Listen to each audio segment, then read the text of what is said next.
Hello dear students, welcome to accounts in Telugu by professor Devika Bhatnagar. ఈరోజు కర్ర పట్టుకోవాల్సి వస్తుంది ఎందుకంటే ప్రాబ్లం కొంచెం లెందీగా ఉంటుంది. లాస్ట్ క్లాస్లో మనం పోర్ట్ఫోలియో మేనేజ్మెంట్లో ఏం చూసాము? మెజర్మెంట్ ఆఫ్ రిటర్న్ అని చూసాం కదా, మెజర్మెంట్ ఆఫ్ రిటర్న్. ఈరోజు మెజర్మెంట్ ఆఫ్ రిస్క్ చూద్దాము. రిస్క్ని ఎట్లా మెజర్ చేస్తాం, అక్కడ రిటర్న్ చూసాము. ఈరోజు అంటే మనం రిస్క్ని మెజర్ చేస్తాం. మనకి ఏమి ఇస్తాడు డాటా అంటే రిటర్న్ ఇస్తాడు. మనకి ఇంత రిటర్న్ ఉంది, దీనికి రిస్క్ ఎంత అంటాడు. ఆ రిస్క్ని ఎట్లా క్యాలిక్యులేట్ చేయాలి? చాలా సింపుల్. స్టాటిస్టిక్స్ గుర్తుందా?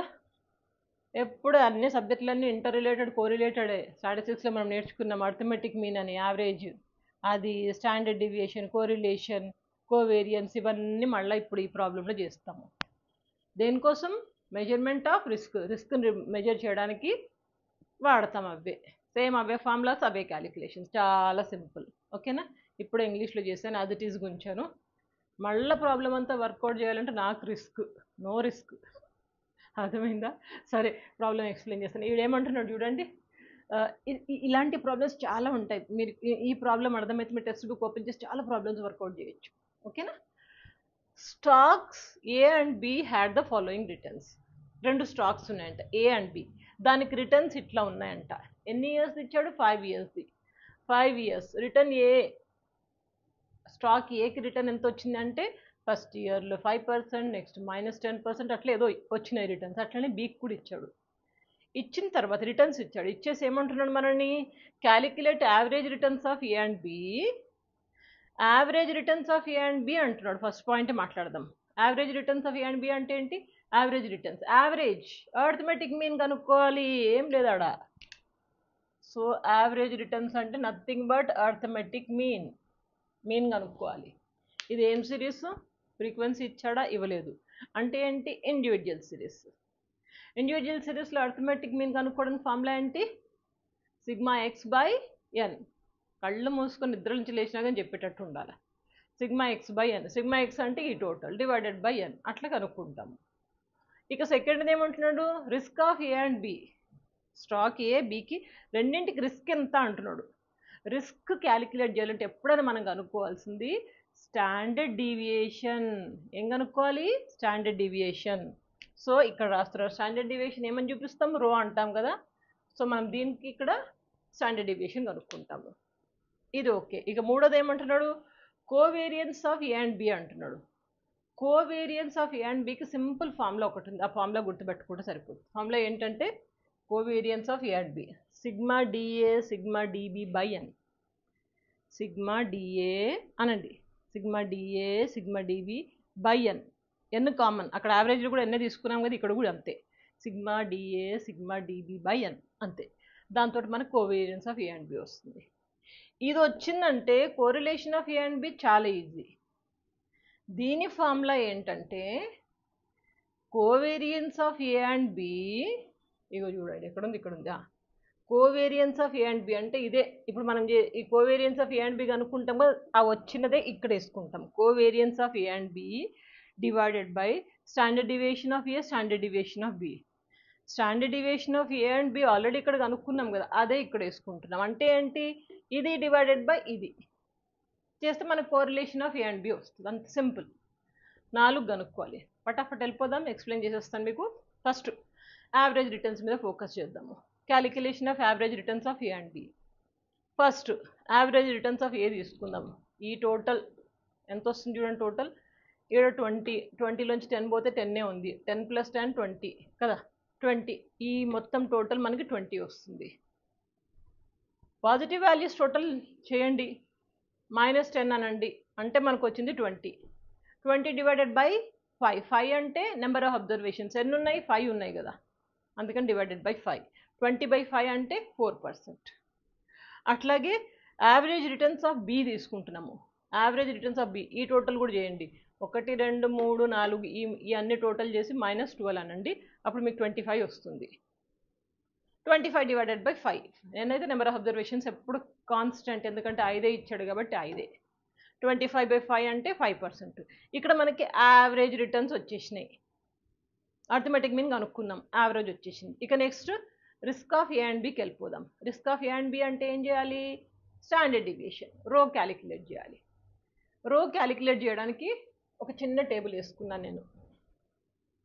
స్టాక్ ఏకి ఇక్కడ వరకు 1 2 3 కాలమ్స్, స్టాక్ బికి కూడా 3 కాలమ్స్ వేసాను. స్టాండర్డ్ డివియేషన్ ఫార్ములా ఏంటి ఇక్కడ రాశాను. Standard deviation of A root of sigma D square by N, root of sigma D square by N. ఇదేంటి ఇండివిజువల్ సిరీస్. డిస్క్రీట్ సిరీస్ అంటే root of sigma D square by N minus sigma D by N whole square. గుర్తుందా? Discrete even continuous సిరీస్లో కూడా same formula. మనకి individual మాత్రం చిన్న formula root of sigma D square by N. As per the formula మనకి ఏం కావాలి? D square కావాలా? డి స్క్వేర్ కావాలంటే ఏంటి? ముందు డి కనుక్కుందాం.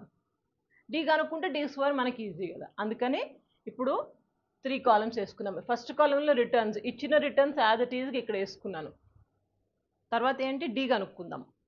డి కోసం ఒక కాలం, డి స్క్వేర్ కోసం ఒక కాలం. డి ఎట్లా వస్తుంది అంటే కనుక the returns minus average returns.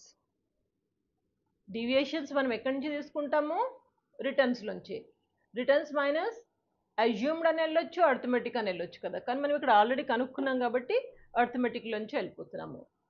Are minus AR. R అంటే ఇది, ఏఆర్ అంటే ఎంత? 4% ఇది కదా. ఇది వేసుకున్నాను. Average returns, returns minus average returns. 5 minus 4 1%. 5 minus 10 minus 4 minus 14. 15 minus 4 11. ఇట్లా డి కనుక్కున్నాం. డి వచ్చిందంటే డి స్క్వేర్ ఈజీ. డి స్క్వేర్కి ఏముంది? ఇవన్నీ స్క్వేర్ చేసుకుంటూ వెళ్ళిపోవడం. 1 into 1 1 minus 14 into minus 14 196 11 into 11 121 ఇట్లా డి స్క్వేర్ వేసుకున్నాము. ఇక్కడ దాకా ఒకటి అయిపోయింది. స్టాక్ ఏ అయింది. అట్లనే స్టాక్ బి కూడా. స్టాక్ బికి కూడా రిటర్న్స్ వేసేసుకుందాం ముందు. రిటర్న్స్ వేసుకున్నాక మనం ఏం చేయాలి? డి స్క్వేర్ కనుక్కోవాలి. డికి కూడా సేమ్ ఇట్లనే R minus AR, R minus AR. R అంటే ఇది కదా, ఏఆర్ అంటే ఎంత? ఇది కదా 5%. బిది ఏదేమో 4% వేసుకున్నాం, బిది 5% కాబట్టి 5% వేసుకున్నాం. AR is 5%. ఇప్పుడు చూడండి 10 మైనస్ 5 5 మైనస్ 12 మైనస్ 5 మైనస్ 17. ఇట్లా డి కనుక్కున్నాం. డి కనుక్కున్నాక డి స్క్వేర్ చాలా easy. 5 into 5 25 minus 17 into minus 17 289 ఇట్లా డి స్క్వేర్. ఈ టోటలే కావాలి మనకి ఇప్పుడు. ఈ రెండు total, D square of stock A, D square of stock B, ఈ రెండు టోటల్స్ కనుక్కున్నాక స్టాండర్డ్ డివియేషన్ ఈజీ. ఇప్పుడు స్టాండర్డ్ డివియేషన్కి వెళ్ళిపోదాం. Standard deviation of A formula చెప్పాను, root of sigma D square by N. Simple. ఇప్పుడు ఏది కదా, ఏది కాబట్టి ఫార్ములాస్ వేసాము. డి స్క్వేర్ అంటే ఎంత? ఏ టోటల్ ఎంత? 322 కదా.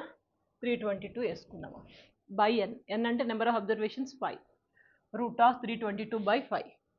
ఈ క్యాలిక్యులేషన్ 322 డివైడెడ్ బై 5 అంటే 64.4 వచ్చింది. దీనికి 64.4కి రూట్ తీసేయాలి. కొంతమంది అడుగుతున్న రూట్ ఎట్లా తీసేస్తాం మేడం అనేసి.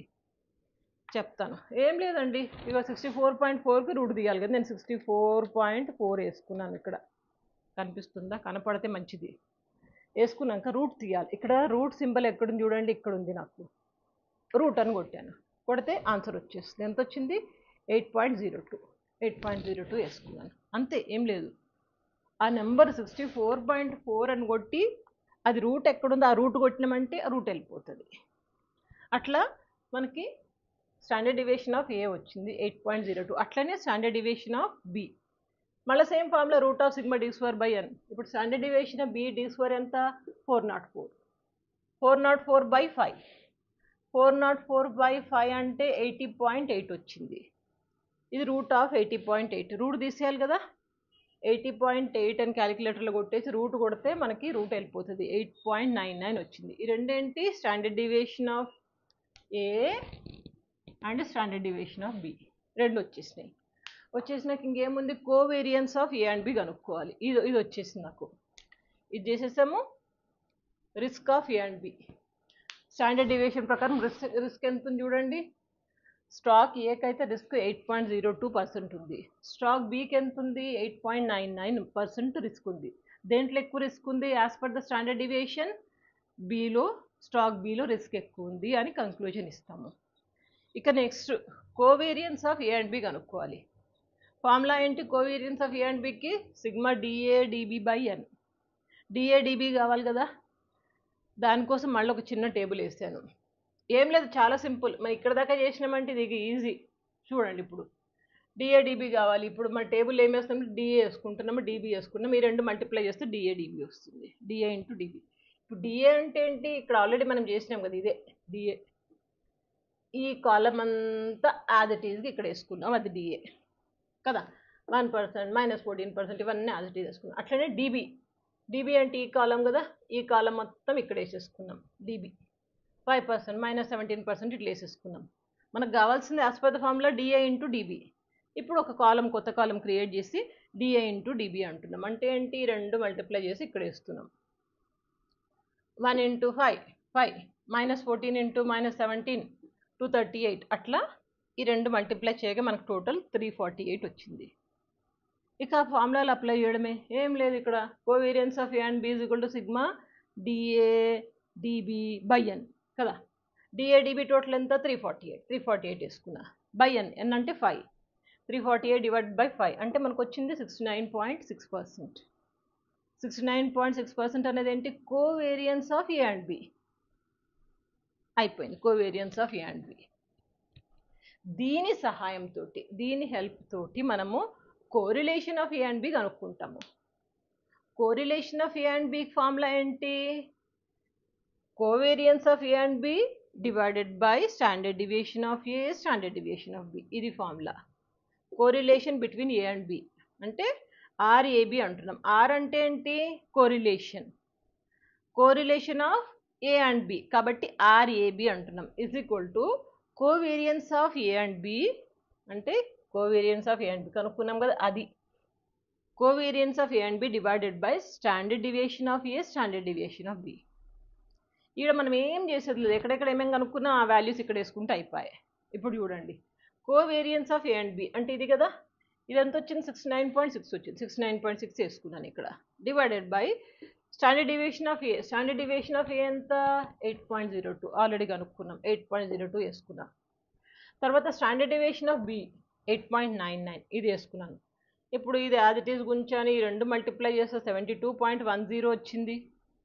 69.6 డివైడెడ్ బై 72.10 అంటే నాకు ఇంత ఆన్సర్ వచ్చింది. ఇదేంటి, correlation of A and B. ఇప్పుడు కంక్లూజన్లో ఏం చెప్పొచ్చు అంటే, కోరిలేషన్ ఆల్వేస్ మీకు గుర్తుండే ఉంటుంది. మనం అక్కడ స్టాటిస్టిక్స్లో చేసినప్పుడు కూడా కోరిలేషన్ +1 ఉంటే కనుక పర్ఫెక్ట్ పాజిటివ్ కోరిలేషన్ అంటాము. అదే మైనస్లోకి వెళ్తే కనుక పర్ఫెక్ట్ నెగిటివ్ కోరిలేషన్ అంటాము. ఇక్కడ +1 కాకపోయినా పాజిటివ్ వాల్యూనే, ఆల్మోస్ట్ 1కి దగ్గరలోనే ఉంది కదా. ఇది 0.965 అంటే 1కి దగ్గరలో ఉంది. కాబట్టి there is a perfect positive correlation between the stocks A and B అని చెప్పొచ్చు. ఏ అండ్ బికి మధ్యలో మంచి కోరిలేషన్ ఉంది, బాగానే ఉన్నాయి, రెండు స్టాక్స్ బాగానే ఉన్నాయి. కాకపోతే రిస్క్ ఎక్కడ ఎక్కువ ఉంది అంటే రిస్క్ పాయింట్ ఆఫ్ వ్యూ మనం బిని రికమెండ్ చేస్తాము, సారీ ఏని రికమెండ్ చేస్తాము. ఇక్కడ రిస్క్ ఎక్కువ ఉంది, ఇక్కడ కొంచెం తక్కువ ఉంది. బట్ కోరిలేషన్ అయితే రెండింటికి బాగానే నడుస్తున్నాయి అనేసి మనం లాస్ట్లో కంక్లూజన్ ఇవ్వచ్చు. ఇంతే, అర్థమైందా? ఏం లేదు. ఇక్కడ మనం ఏం చేసినాం చూడండి, యావరేజ్ క్యాలిక్యులేట్ చేసాము, స్టాండర్డ్ డివియేషన్ క్యాలిక్యులేట్ చేసాము, కోవేరియన్స్ క్యాలిక్యులేషన్, కోవేరియన్స్ ఫార్ములా గుర్తుపెట్టుకోండి. తర్వాత correlation formula covariance of A and B divided by standard deviation of A, standard deviation of B కదా. ఇదే ఫార్ములాలు గుర్తుపెట్టుకోండి, అయిపోయి. అక్కడ ఏం లేదు, ఇండివిజువల్ సిరీసే కదా ఇది. అర్థమైంది కదా. ఇలాంటి ప్రాబ్లమ్స్ చాలా ఉన్నాయి. టెక్స్ట్ బుక్ ఓపెన్ చేసి చూడండి, ఎక్కువ వర్కౌట్ చేసి చూడండి. వీలైతే ఈ ప్రాబ్లం కూడా సొల్యూషన్ చూడకుండా వర్కౌట్ చేయండి. గుర్తుపెట్టుకోండి, ఏంటి ఇదేం అడుగుతున్నాడు, రిస్క్ అంటే ఏం చేయాలి, స్టాండర్డ్ డివియేషన్ కనుక్కోవాలి. స్టాండర్డ్ డివియేషన్ అంటే ఫార్ములా ఏంటి, √σ d²/n. d² ఎట్లా వస్తుంది, డి కనుక్కోవాలి, డి తర్వాత d² వేసుకుంటాము. అట్లా అనుకుంటూ ఉండండి, అప్పుడు ఈజీ అవుతుంది మీకు. అర్థమైందా? సరే, నెక్స్ట్ క్లాస్లో ఇంకా కొన్ని డిఫరెంట్ ప్రాబ్లమ్స్ వర్కౌట్ చేద్దాం. సేమ్ ప్యాటర్న్ వద్దు, మీరే చేసుకోండి. టెక్స్ట్ బుక్ ఓపెన్ చేసుకోండి, మీ మెటీరియల్ ఏది ఉంటే దాంట్లో ఓపెన్ చేసుకోండి. ఓకేనా? ప్రాక్టీస్ బాగా చేయండి. వీడియోస్ 10 మందితో షేర్ చేయడం మర్చిపోవద్దు. స్క్రీన్ షాట్ తీసుకోండి. నేనైతే పోతున్నా. Bye, good luck. తీసుకున్నారా స్క్రీన్ షాట్?